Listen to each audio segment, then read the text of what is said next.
안녕하세요, 홍성주입니다. 오늘은 지난 1월 타계한 KCC그룹 정상영 회장 집안 얘기를 해보려고 합니다.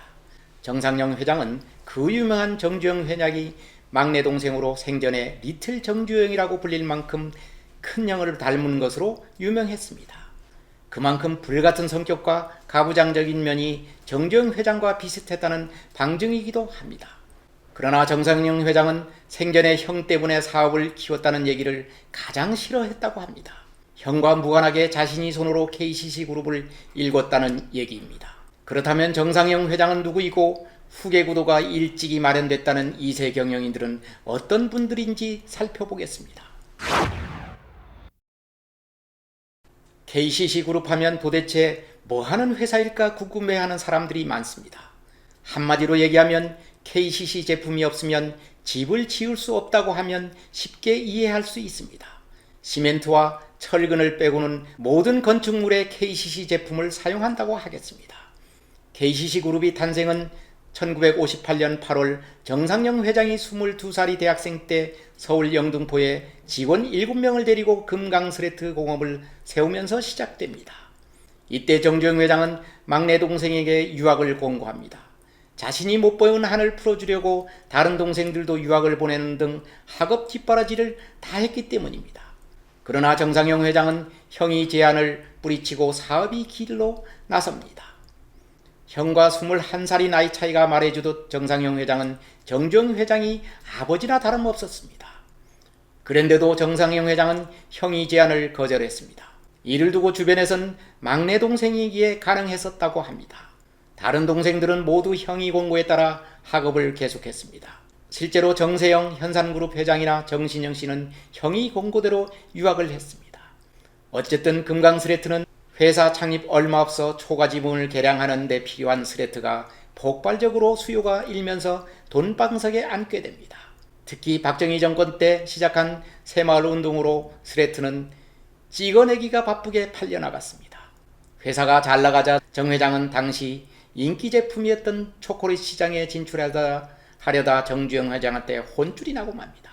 정주영 회장은 초콜릿 사업은 내가 아니어도 할 사람이 많다. 이왕 사업을 할 거면 국가 경제에 도움이 되는 것을 하라며 호되게 꾸짖었다고 합니다. 이때부터 그는 건축 산업자재 국산화에 매달리며 한 우물을 파게 됩니다. 당시만 해도 건자재는 대부분 선진국에서 만들었고 그것을 수입해 와서 파는 게 고작이었습니다. 정 회장은 선진국이 장악하고 있던 도료와 유리, 실리콘 사업에 차례로 진출하며 국산화하는 데 성공했습니다. 처음에는 무모하다며 대부분 만류했지만 정 회장은 고집스럽게 밀어붙여 완성해냈습니다. 전주 실리콘 공장 완공에 13년이나 걸린 것은 주변이 반대가 얼마나 심했는지 보여주는 사례라 할 수 있습니다. 그러나 정 회장은 특유의 뚝심으로 완성했습니다.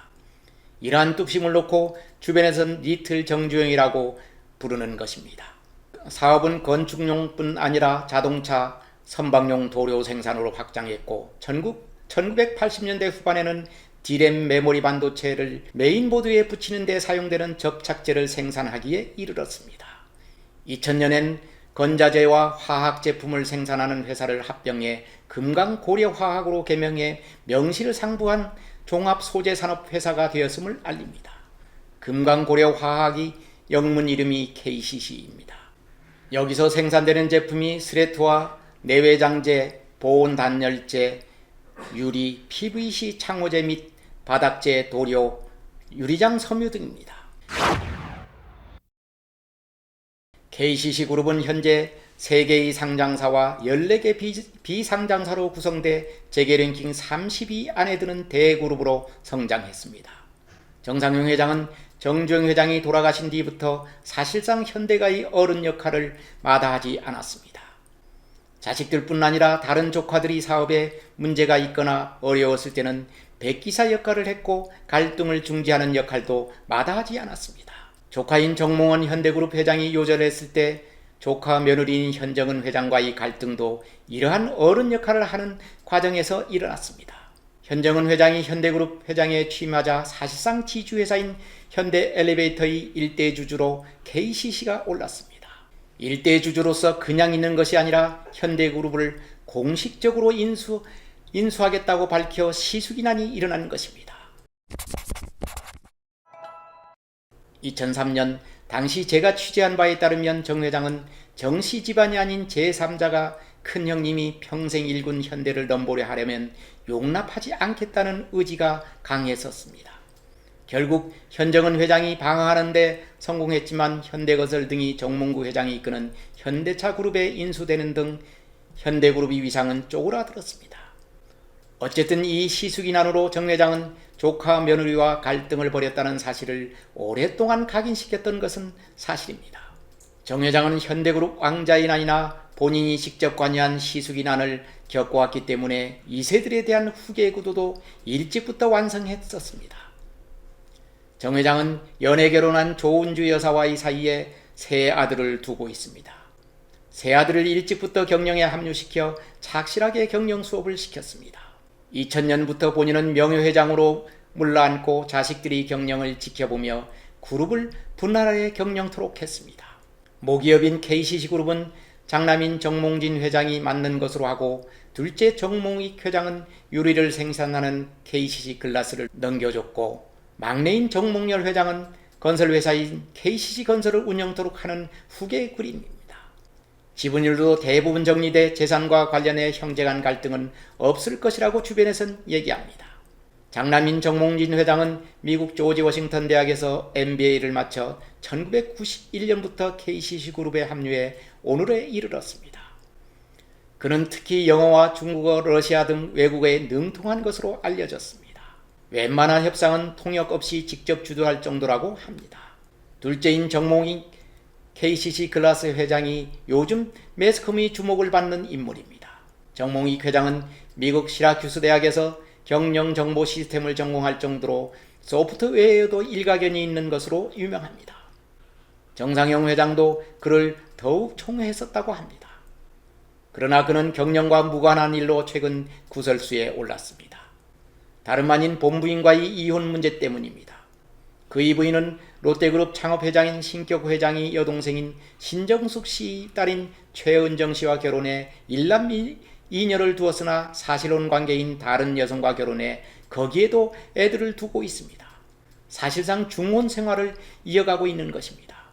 정몽익 회장은 지난 2013년 3월 이혼 소송을 제기했다가 2016년 대법원에서 최종 패소한 적이 있습니다. 당시 대법원은 두 사람의 혼인관계가 파탄난 것은 맞지만 그 원인이 사실상 중혼관계를 이어온 정 회장에게 있다고 판단해 이혼 청구를 받아들이지 않은 것입니다. 그러다 최근 부인인 최은정 씨가 이혼 맞소송을 내고 1,100억 원의 재산분할 소송을 낸 것으로 알려져 세간이 관심을 끌고 있습니다. 최태원 SK그룹 회장과 노소영 나비아트센터 관장과의 이혼 맞소송과 비슷한 케이스입니다. 이들 부부의 주장을 들어보면 정 회장 측은 이혼 책임이 부인인 최 씨 측에 있다는 것이고 부인 측은 정 회장이 돌연 가출해 가정이 파탄에 이르렀다는 것입니다. 최 씨 측은 가출 후에도 가정이 회복될 것이라고 믿고 지금까지 참아왔다고 밝히고 있습니다. 그러나 정 회장 측은 가정이 파탄이 나 도저히 재결합이 힘든데도 고집을 부리고 있다고 주장합니다. 정 회장은 2015년 사실혼 관계에 있는 여인과 가족들끼리 결혼식도 올린 것으로 알려졌습니다. 이들 사이에 자식도 2명을 두고 있어 앞으로 재판 결과의 기추가 주목된다고 하겠습니다. 셋째 아들인 정몽열 회장은 KCC건설을 맡아 독자 경영하고 있습니다. 그는 미국 FDU 대학을 졸업하자마자 회사 경영에 참여해 일찍부터 건설 부분에서 두각을 나타냈습니다. 아파트 브랜드 스위첸을 만든 것도 그의 작품으로 알려졌습니다. 공사판에서 소주잔을 기울이길 좋아하고 낭만도 아는 그를 주변에선 타고난 건설인으로 부르고 있습니다. 이처럼 정상영 회장은 아들 3형제에게 일찍부터 각자 적성에 맞는 업종을 맡겨 독자 경영토록 하면서 후계 구도를 마련했습니다. 정 회장은 일찍부터 아들들에게 밥상머리 교육을 시킨 것으로 유명합니다. 정주영 회장이 매일 새벽 아들과 며느리들을 아침 밥상에 불러들여 교육을 시켰던 것처럼 정상영 회장은 2주일에 한 번 저녁 밥상머리 교육을 시켰었습니다. 삼형제는 한 주 걸러 일요일 오후 5시면 어김없이 서울 이태원 본가에 자식들은 부부를 데리고 와야 했습니다. 저녁을 같이 먹으면서 형제간 우애를 다지는 가풍을 익히도록 했다는 것입니다. 처음에는 며느리들이 각자 자신 있는 반찬을 하고 와 같이 나눠 먹으면서 대화를 할 정도로 화기애애했다고 합니다. 그러나 둘째 부부 사이가 껄끄러워지면서 이 밥상머리 모임은 시들해졌다는 후문입니다. 어쨌든 이틀 정주영이라고 부르던 현대가의 마지막 큰 어른이 타계하면서 정주영 회장 형제들이 돌림자인 영자 시대는 가고 말았습니다. 지금은 2세인 몽자에서 3세인 선자 돌림 세대로 빠르게 세대 교체가 이루어지고 있습니다. 100년에 한 번 날까 말까한 정주영 회장이 기업가 정신이 반개 집안까지 잘 이어질지 재계에선 지켜보고 있습니다. 자식들이 분란을 미리 막고자 일찍부터 후계구도까지 마련한 정상영 회장의 유지를 2세 경영인들은 어떻게 받을지도 궁금해집니다. 국내 최대의 건설 소재 기업인 KCC그룹의 장래는 이제 2세 경영인들이 행보에 달려있다고 하겠습니다. 경청해 주셔서 감사합니다.